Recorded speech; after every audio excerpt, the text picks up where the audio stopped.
Okay.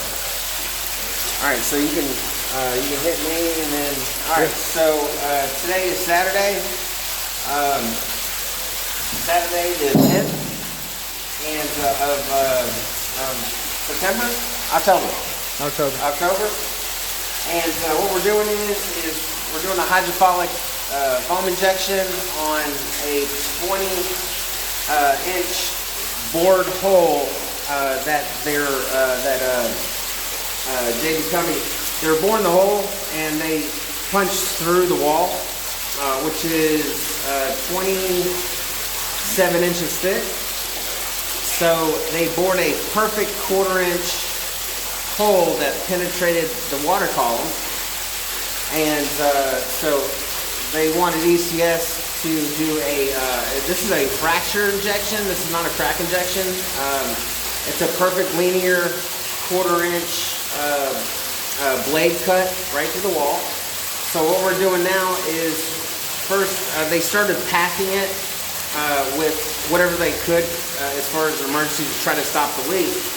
And what's going on is the mortar that they put in is actually in the way. So we're having to go back, chisel the mortar out to allow the leak to basically go through the sliced area, which is a 1/4-inch thick.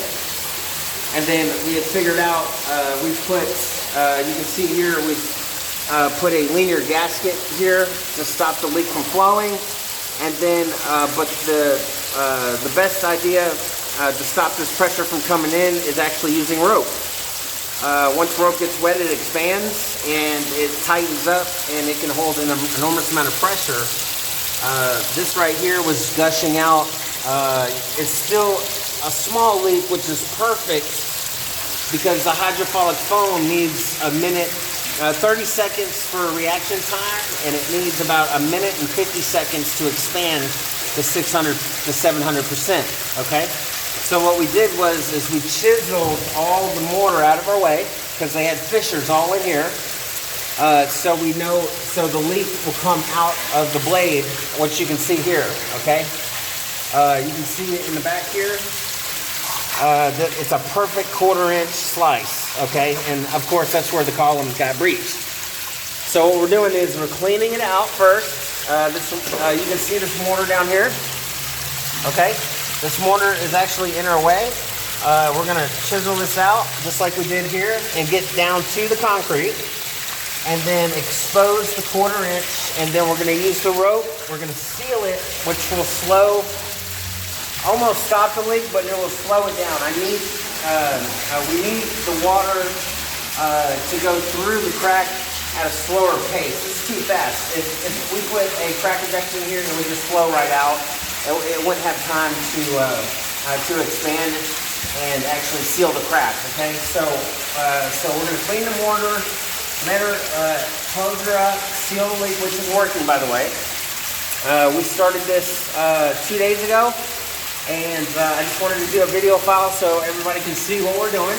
And instead of drilling on the outside going in, we know the measurement and the thickness of this wall.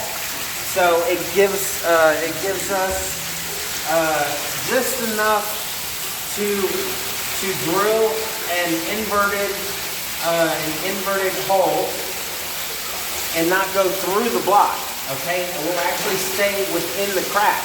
Okay, so what's going to happen is we're going to put portholes all in here, and we're going to aim it up and we're going to the bit will cross the crack.